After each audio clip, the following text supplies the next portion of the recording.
Hey Carb Dodgers, welcome back to the channel. I'm out and about in the truck again today, and that got me to thinking. I've heard a few people say it's just too difficult when they're out on the road to eat properly, to get some low carb options. And I suppose that can be true if you, like certainly here in Australia, if you call into a service station or a lunch bar or a cafe, the low carb options are going to be pretty few and far between. So your typical lunch bar, they're going to have all sorts of fried food, chips, rolls, sandwiches, pies, sausage rolls, all the sort of stuff that that we're not really interested in. So my solution, it takes a little bit of forward planning, but is to bring lunch. A lot of people do, and it's not that difficult to choose some great options. So first of all, snacking. When you're driving around, I'm following an arborist around, picking up trees and that sort of thing. So you're always thinking, okay, I've got a flask of coffee on the go. That's all good. And snack wise, you do get the munchies mid-morning. So my solution, beef jerky. So if you haven't seen my video on how to make it, it's basically corned beef, or silver side we call it in Australia, cut really thin, soaked in a peri peri or chili sauce, and then dehydrated for 6 or so hours.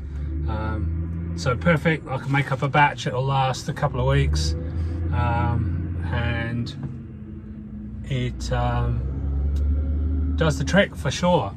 Now lunch wise, we're on a lunch break at the moment, and so what I went and got myself was a little lunch box, a little bento box. So inside last night, what I did was, so here's main course. So I've got some chili sauce in here for dipping. I've got cubed steak, and I've got some venison salami, which is not usual, but we had some in the house, and that's made up. And plus my wife fed half my steak to the dog for dinner, so I was coming up a little short on that. And then I've got some soft cheese, some brie, and then hidden underneath that compartment, I've got myself a boiled egg. So that's main course.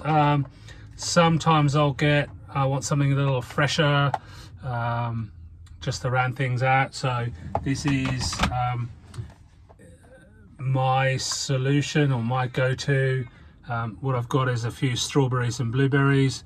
So again, there's a little bit of sugar content in there, but of the fruits, blueberries and strawberries are definitely the one of the safest low carb options. So that will absolutely stuff me full, keep me going till dinner time. And drink wise, I just have a thermal mug of coffee and a thermos flask. So I just have a black coffee on the go all day, and then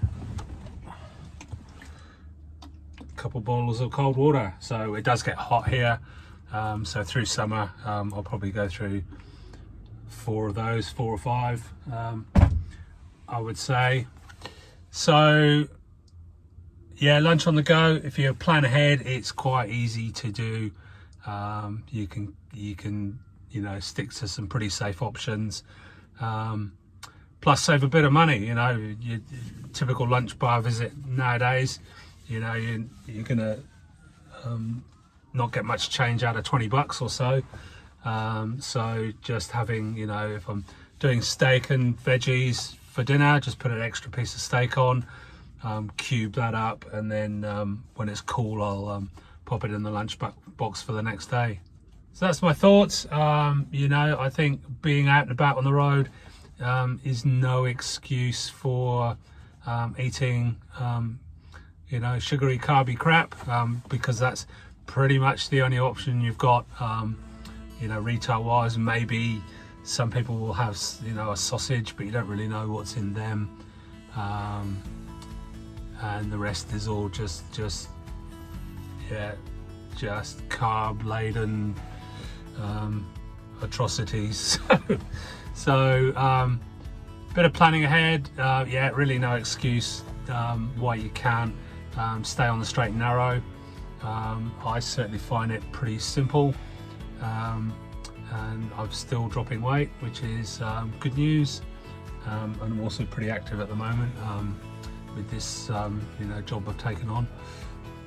So it's all good. My name's been Alan. You can find me at carbsurvivor.com, and if you want to know what the good options are in terms of what to put in the lunchbox, I've got a carb guide you can find at carbsurvivor.com. If you download that, you can see the, you know, what the carb content of pretty much every major food and food group is. So you can see of the fruits, you know, there's a ton of fruit on there, but blueberries and strawberries are like the safest option by far. Meat wise, all the meats are pretty safe, but yeah, download the guide, you'll see that on there. That'll add you to my mailing list. I do email out once every, I was going to do it daily, but it's once every couple of months at the moment, so I'm so slack, but hey ho, it is what it is. You take care, and we'll catch you in the next one. Cheers, bye bye.